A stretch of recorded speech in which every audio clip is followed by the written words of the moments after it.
Hi, this is Eric at Ups and Downs Farm in Citra, Florida, and this is Florida Natural Farming.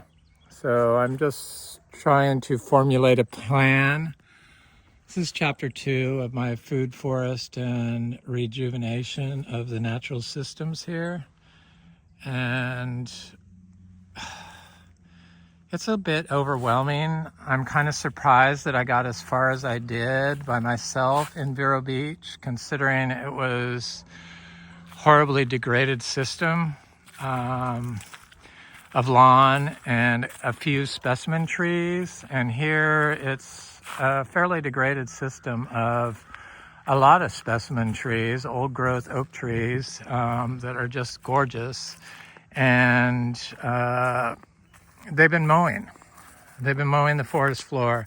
They've been picking up all the branches that fall and burning them. That's just what people do. And I can see that they've damaged roots from mowing. And the compaction that the heavy machinery causes the roots to die on these large trees. And eventually they will fall over or split or just slowly die from the inside until they implode, basically, and make a bunch of different pieces of the once beautiful tree because they're hollow inside. But you can truly see that the roots are being damaged from the mowing right there and right there. And this oak tree, this is how it was in Vero Beach around our old growth oak trees. And then when I stopped, and now we haven't mowed there in 6-7 years, the trees have lifted up almost 2 feet, 3 feet in some instances. And the soil is very soft. And the soil in a forest should be very soft, but I can't even put my finger in it. It's like rock hard. And this is the high ground, and this ground should be holding a lot of water. And instead, when you get a ½ inch of rain, it just runs off. It just runs off. There's nowhere for it to go except for into the pond down there. And if you let this rejuvenate, because that's what will happen when you leave all this stuff there, it starts feeding the soil microbial life. The compaction isn't going to fix itself overnight. I could speed it up by running cows through here. I'm going to plant a bunch of banana trees. I'm going to go to our farm this week, Sunday. My partner's been down there. He's down there now. And I'm going to harvest get about 100 banana pups. We have more than 500 banana trees growing there. And so taking 100 pups off, you're not even going to notice. And I'm going to plant them through here. And we are going to get some fences, 4-rail fences to go up here. This is a dead-end road. We have one neighbor who's awesome, husband and wife. He's originally from Myrtle Beach, South Carolina, and fell in love with this area. They live in Miami. They have a boat rental business. I should know the name of it, but I don't. And they have, well, it's not really boats. It's like yachts, like 114 feet, 111 feet, 90 feet. Very nice boats. They're going to build a steel and glass house there.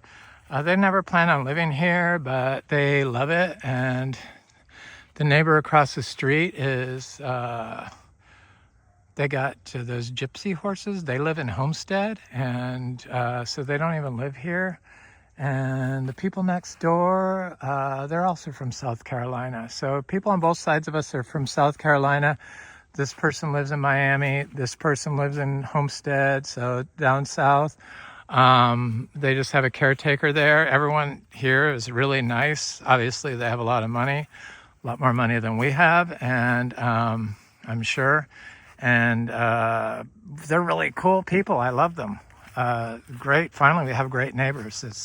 I know this was the perfect spot to move. But I told them, I said, no, don't be surprised when I stop picking up all the tree limbs and stuff that fall down. This is what I was talking about, the tree lifting up. This would probably be, all the soil would probably be that high all through here, but because you drive on it, it compacts it. And the more you drive on it, the more soil subsidence happens, so subsidence. So our rising water is not so much from what they call global warming and rising seas, but it's from soil subsidence in Florida, because we drive all over it. I think in places like New Orleans, where they have these massive old growth live oak trees, people might say, well, why do those live so long and why are they so healthy and everything? Well, because in New Orleans, all the houses are raised on piers, so they're not sitting right on the ground. So they have all that area underneath the houses that's not compacted. And leaves blow under there, and water brings leaves under there, and it doesn't have the compaction. But here in Florida, where we put slabs down and we drive all over every square inch because we mow everything, there's nowhere for the roots to express themselves naturally. I see there's some more of these plastic flowers around here. They're everywhere, these plastic flowers that you put in a cemetery. Planted in the ground here, and they're like all breaking apart because they're elderly. So I miss these. I need to pick those up. Nothing against the previous owner, but I just do stuff differently, and I definitely do not like plastic flowers. So I wanted to show these trees and show them before the soil started fixing itself, and we don't have to worry about planting a bunch of natives because we already have all these trees. So the sable palms and the other palms are going to start rejuvenating the soil, and they're going to start growing. This neighbor here also has 20 acres, 2 parcels away, that they said I could dig up sable palms. And I'm like, well, there's plenty of sable palms here, so they'll just spread. I'm not going to dig. There's no need, I found in Florida, to dig up native species when you already have basically a forest like this. Or even if you only have 1 or 2 trees, the plants that need to be there will show up. But all these big trees that you see blown over and stuff, it's because they've been driving over the roots and compacting the roots, so they start rotting from the outside, and pretty soon you just have a small root ball right near the tree, and it starts killing the tree from the inside. So they start rotting from the inside, or they start dropping branches, or they can't handle the hurricane because their roots, the architectural expression of their roots has been limited, so they can't hang on to their weight. They're top heavy and they just fall over.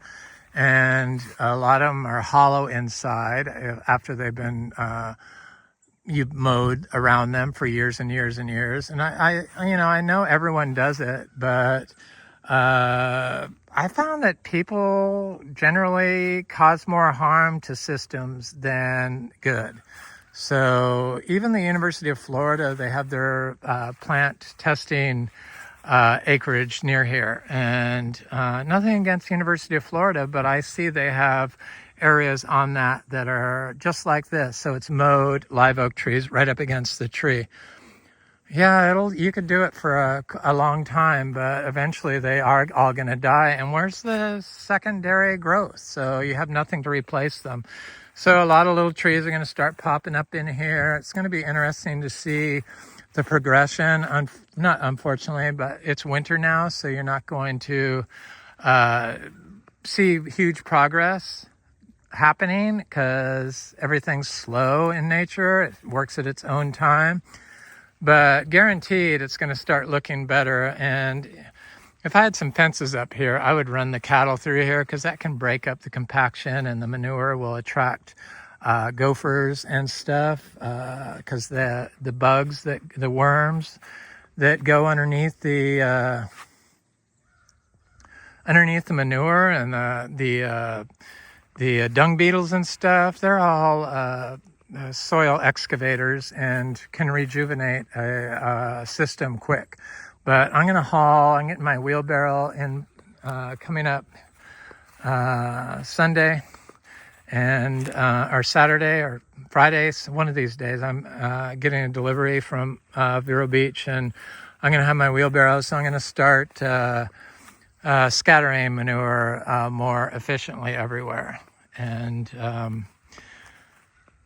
I haven't been able to get that much manure because it's being eaten all up in the pasture. It's just, that's good. That's what you want. You want it turned over. So this tree obviously has got some issues. This is a citrus. There's citrus here. And I haven't given it any manure or hay with urine on it. But I'm going to see what happens. I'm going to do it today. I got this one already. I got some around this one. I got some around this one. And here's the citrus fell off. I need to get this. I'm not sure what this tree is, but it wasn't very healthy. It needed some zebu manure.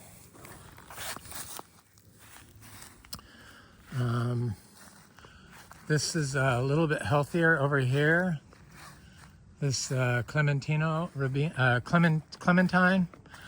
I wish it was the red one, the Rubino, but it's not. It's just a regular old seedy, sweet clementine orange, which I love. It's like my favorite, I think. Lots of fruit on this tree. It's going to respond well to my new manure input. Oh, I got to let the deer out. I knew I forgot something. She got out of her enclosure this morning. So I started my citrus over here. I'm just going to look and see if they're popping up yet. I don't see any of them coming up yet, but I'm sure they will. They just haven't. So I wanted to leave areas of lawn, but I'm just going to leave it around the house. And I wanted to leave some lawn in front of the pond, but I really want the pond water, not all the runoff to go into there. So I need to do a buffer here. So I'm going to do this probably in planting, and just have a trail. They had a road here, so we're not going to drive anymore. I see there's some fungi trying to fix the compaction issues. There's got to be lots of mycorrhizal fungi here because of all these trees, these oak trees. I've seen lots of different, these are the roots from the oak tree. You can see that the roots just get horribly damaged. You just can't drive on them. I mean, we don't drive on our annual vegetable gardens. Why are we driving on our perennial trees? It's so bizarre that we do that. So I'm going to go over to the deer because he wants to be let out. He's finally very tame. I see lots of fungi coming up here.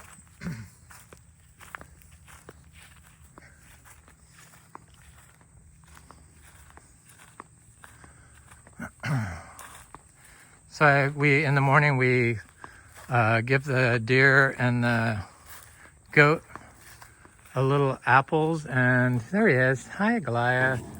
And I opened this up, and the deer ran out this morning. So it was kind of scary because she told me that he would come back, but I wasn't sure if he would. Hi, Goliath. How are you? No, we don't want you getting out, so I'm going to put that there. Hi, Goliath. Oh, he's so good and sweet. All right, he's a baby. He's 9 years old. Surprising. I was so nervous because he got out this morning. This is the goat. They kept bring a whip in for the goat because she'll butt you, but she just wants food. So that's what we do. But she's nice now. No, she didn't want to get whipped. Come here. Yeah, it's hi, Chloe. You're good. I never had a goat before. She's kind of cute. She's 9 also. But that's our deer, Goliath, and our goat we inherited from the old owner. She raised that deer from a bottle because somebody killed the mother and they brought it to her. And you'd think he would jump over the fence, but he never does. And he's very tame. He missed her horribly and ran around in circles for about 5 days and wouldn't come to us and wouldn't go in there so that we could feed him. And I thought maybe he might die from stress, but now he's calmed down. He's used to us. He watches us. He comes when we call him. He takes carrots out of our hand. You can go in there and pet him. The neighbor here really likes him, and he came and ever since he came and went in there and petted him, Goliath has been okay. Goliath the deer. So he's okay. So yeah, I want this pond. This is the pond that they don't like to get high. So I told my partner I want this pond to be high in the winter because we're going into a drought season. And so keep it high. And I imagine if we let this grow out, that the water will not run off into there and we won't have to drain it into the other pond. And then they drain that pond into the Black Sink Prairie, which we're not doing anymore.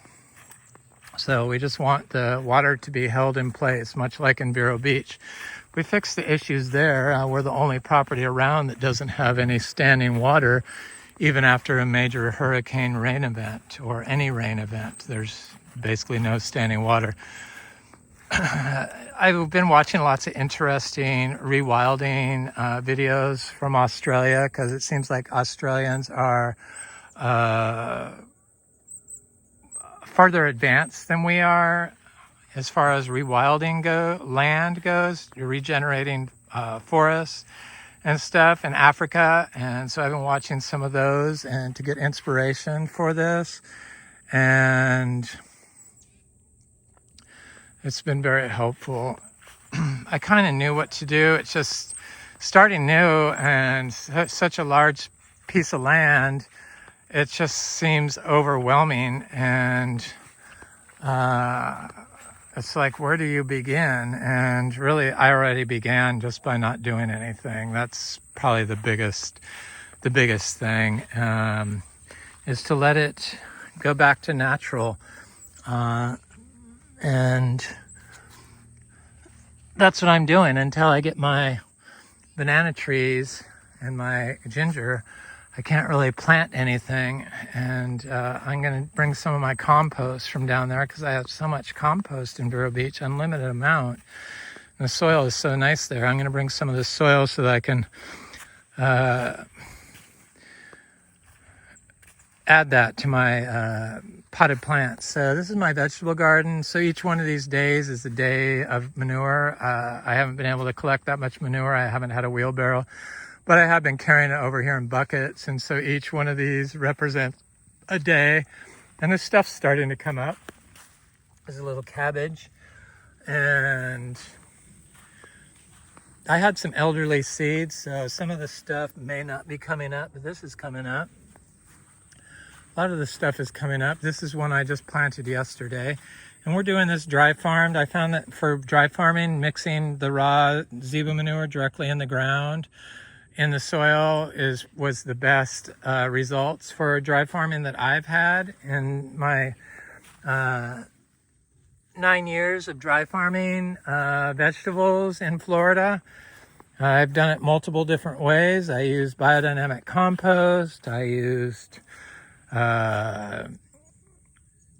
straw. I used hay. I used different small areas of just pure compost from my compost patches. But I found that the best result I got was from just mixing the raw zebu manure directly in the soil, just a little bit. It's like a bucket full for each one of these, like a small regular bucket. And I drop it and then put it in, mix it with shovel. I see raccoons have been in here in my new planting area. but it's starting to come up. We have that tortoise, and he eats a lot of lettuce. So I've been planting lettuce, and this one hasn't started coming up yet, but I imagine it will any day now. I see some is coming up. Some stuff is starting to pop up, so that's good. Yay. But we'll see how this goes. I wasn't sure about putting it in this riding arena, but it seemed like the perfect place to start regenerating this, to try to get it more healthy and productive. And you know, we're not ever going to have horses, so we have no use for these kind of expensive arenas that they put in, because they're like $150 a foot, square foot to put in. And there's this small one, and then there's a big one over there, but they raise thoroughbreds and jumping horses, I guess.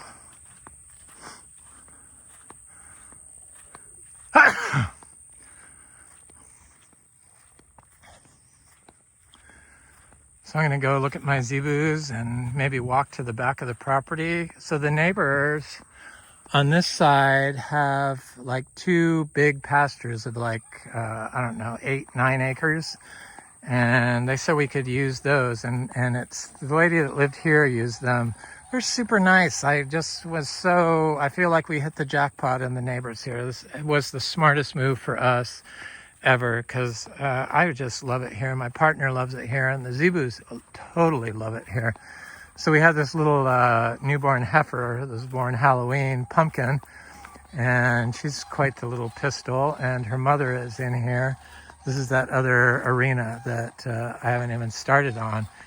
When I say it's overwhelming, it seems a little overwhelming where to begin. No wonder I'm always in the mode, even at Vero Beach, like I never feel like I have enough, because it's from starting out on such huge acreage and having to plant the whole thing and getting it to grow and look like you've done something. But just by not doing anything means that you have done something. So this land kind of goes like this. And I started to talk about this. I've been watching the stuff on Australia, and they're really into slowing the progression of water through systems, and even flatland, they say, can do that. But I know in South Florida or even Vero Beach, the water table, if you dig down, the water table will come up if you dig, like a foot down. So it's not really holding the water. Is better to hold it by putting carbon into the soil with living roots and plants, and not by earth moving. Otherwise, you're just causing drainage, and you could be holding that water. And if you're, driving machinery on there to build it, I just don't see that can apply in that part of Florida where the water table comes up within 4 inches of the surface at some certain times of the year. And where they did do earthworks and put in drainage, those have been pretty much overgrowing, and they stopped working when our system started holding water. And the only time that they have water in it is when the water table is that high. So it's not that they're holding water, it's that the water table is that high in that part of Florida. So there's our little pumpkin. She's so cute. Hi, pumpkin.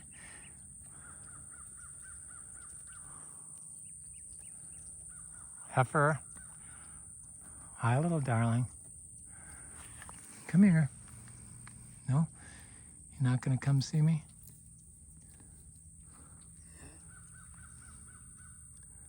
She's looks like she's going to be, her mother was that color when she was born, so she's probably going to be a gray, would be my guess, gray or black, with some red, because her mother has some red in her, or orange. But she looks like she has an undercoat of gray or black underneath that, because her mother was, when she was a calf, was the same color. So I have a picture of her when she was a baby. I had her registration papers and miniature zebus. They put adult pictures after 3 years of age, and so she was red, and she was red when we got her. but she turns white in the summer. I like how the little baby's starting to eat already. Hi, Pumpkin. Come here.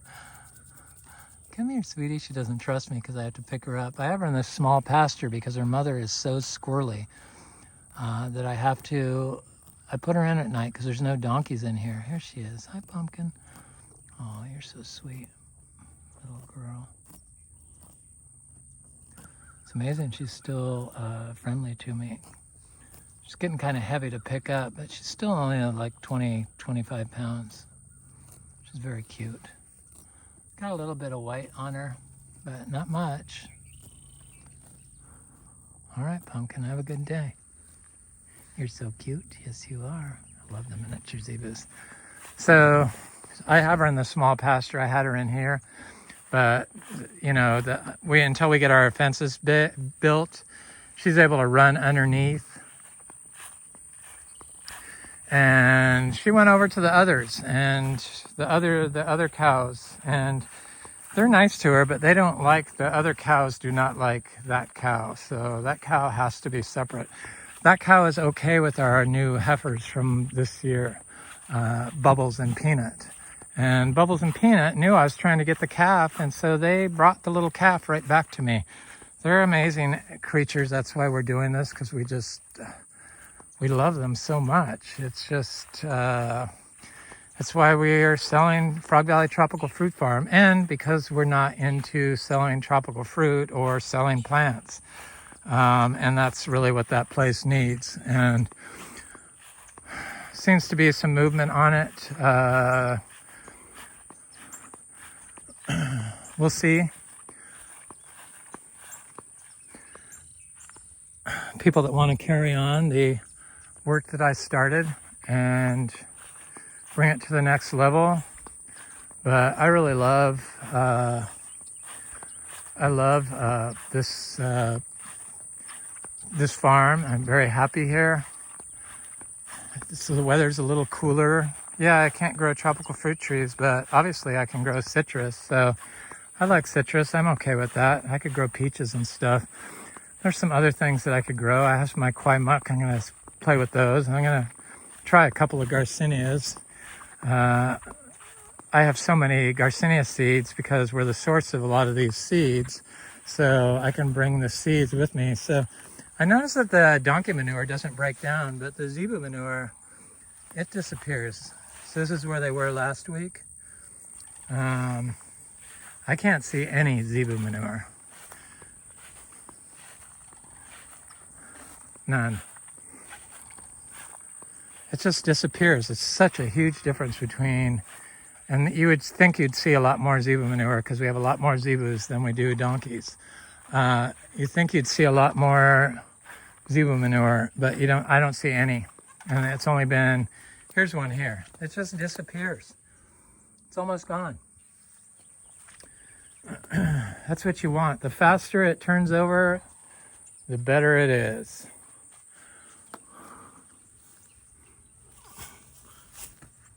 Ow.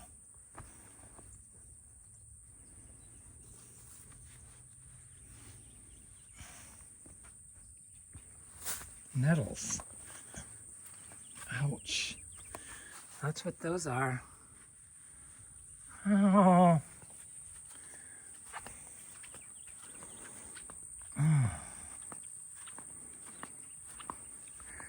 I see why they were mowing, because of that stuff. Boy, those hurt. I forgot how much those hurt. So here's our donkeys. Hi, P. Yeah, we have to put that cow in with the baby because what happened to your eye?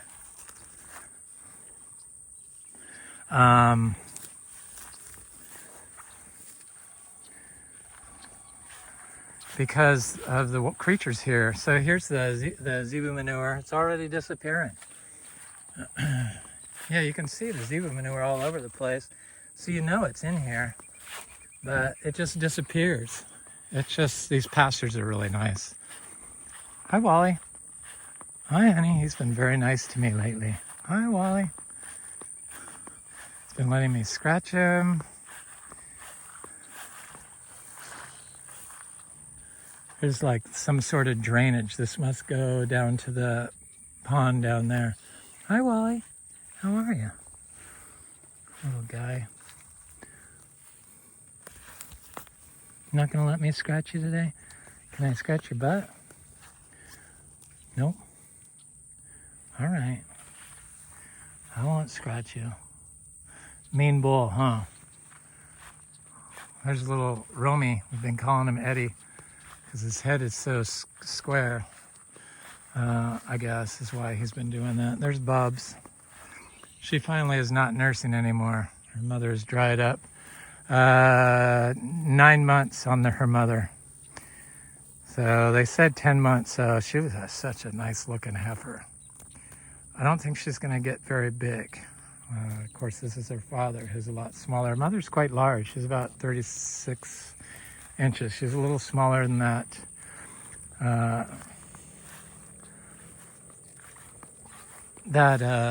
Other cow. So this is Pepsi's daughter from this year, Peanut. She's a fancy little paint. Hi, Peanut.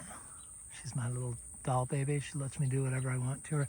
So this is one of those pastures, big pasture with a pond in it, and that we get to use. And there's the other pasture. So we have like 20 acres of pasture now. It's perfect. So we could have about 40 zebu through here, I would think, fairly easily. Here's my Pepsi, and here's her son from last year. He's going to be 2 years old in January. He's tiny, super tiny. Hi, Peps. What, are you not going to talk to me because I'm on the phone? Hi, honey. Mother, father, son. He's a lot littler than his... Hi, Wally. Oh, are you going to be not nasty? Oh, no, he's going to be nice, huh? Oh, he's a good boy. They're so amazing. So that bull would never let me touch him before. And Romy's very nice to me now. When I put his halter on, it took him 1.5 years before he let me walk up to him and pet him. But he's the little guy now. He's very nice. He's getting his horns, right? We're gonna breed him to Carnation, the gray cow, because she's so big and he's so little. We figure it will help him. They're so nice. They would never let me touch them, the bulls, at the other property, because there was so much traffic, and probably because I was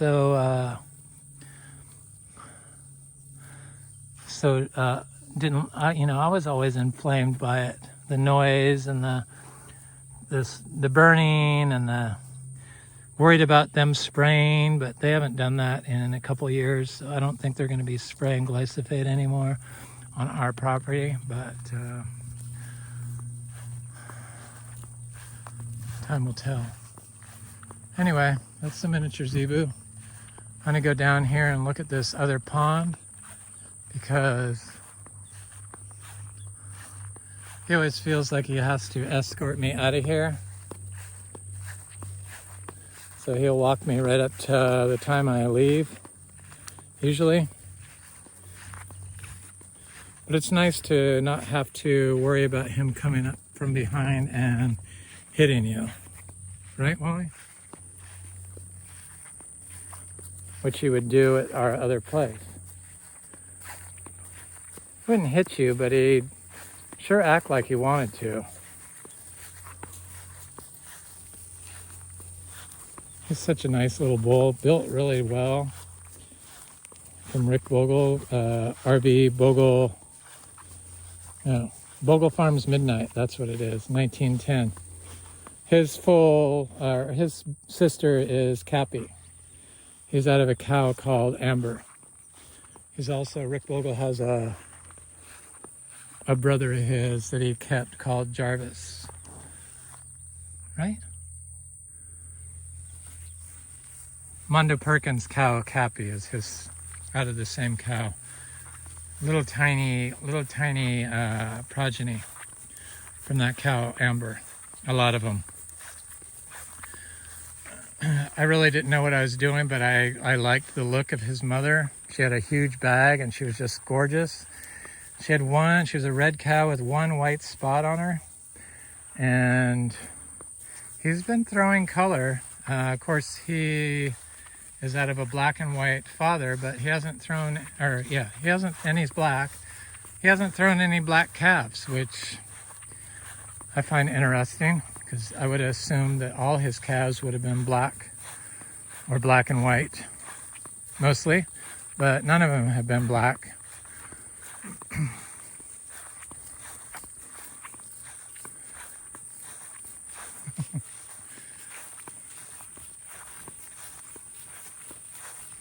All right, thanks for walking. They're pulled, not naturally pulled, but Rick Bogle pulls all his zebu, but we're not going to pull any of ours. We're going to try to keep them to a biodynamic farm standard, even though we are not biodynamic certified here at this farm.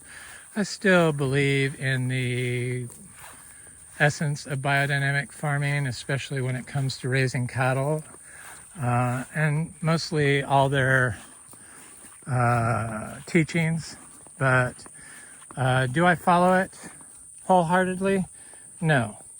I do believe in making compost, but I also know that manure, raw zebu manure, is probably better than compost. Any compost we can make. So I'm just going to go over here and see if this big alligator is in here, because I'm going to put the cows in this pasture. Could sure tell a difference where they've been. All the flowers in the field that they were in before, none in the one they've been in for a few days, and then they're going to go in this one. So they just really do their job. This is a levee that's built around the property, this property, and because that's the Black Sink Prairie. Our property goes into the Black Sink Prairie. Black Prairie Sink, rather.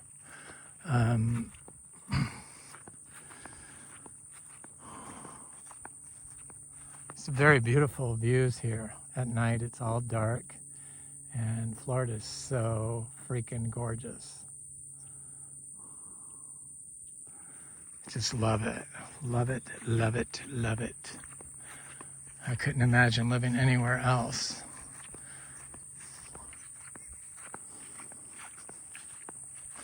There was a time when I wanted to go back to California, but I haven't thought that way in a long time.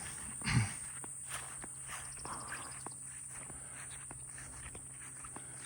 saw a big 8-foot alligator in here. This is the neighbor's property. This neighbor. They're nice. He's originally from South Carolina, but he lived in Costa Rica a long time with his dad. And the neighbor on the other side was originally from South Carolina, Myrtle Beach. I think they grew up like 40 miles apart, but they didn't know each other. And now they, of course, live in Miami, and his wife is from Peru.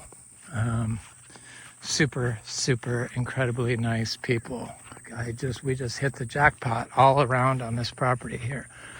Neighbors, land, location, just exactly what we were looking for in Florida for our miniature zebu oasis.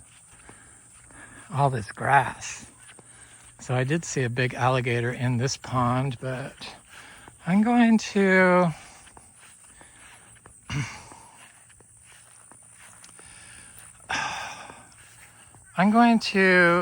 follow what the locals told me on one of the comments, that the alligators are not going to hurt the cows. Don't even worry about it. They're not really interested in going after livestock. I don't see the alligator in there now, so maybe she or he went somewhere else, which probably right here. It's a big giant swamp.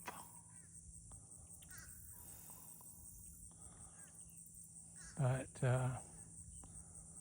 I don't know. I'm not going to worry about it. I'm just going to put him in here, and I'm not going to put my little calf in here, of course, but the others I think will be okay. I'll have to take just take a chance. Believe what the locals say. Why shouldn't I? So this is the pond where they say the other one drains into here, and then you can drain it into this back here, but I don't want to be a part of that. She'd been spraying glyphosate on this all the time, and I see it has a lot less algae finally. The guy next door said, "What are you going to do about the algae?" I said, "We have a pond. It doesn't have any algae on it, and we never aerate it, but we don't spray it with glyphosate, and it's not from the manure running off, but it could be, but I don't think so. I think it doesn't have any duckweed on it. That's not duckweed. It should have duckweed on it. There's duckweed in here. There should be duckweed on here, but they keep spraying it. So if it gets air into the water from the duckweed, I imagine the algae issue would go away. It appears like it's duckweed, but it's not." So here's the other pasture. I see some birds down here. I'm going to put in there next week. So here's an old runway, because this used to be a drug running ranch. That's what that big tower is up there. That tower, which we're going to remove. But here's the end of the runway.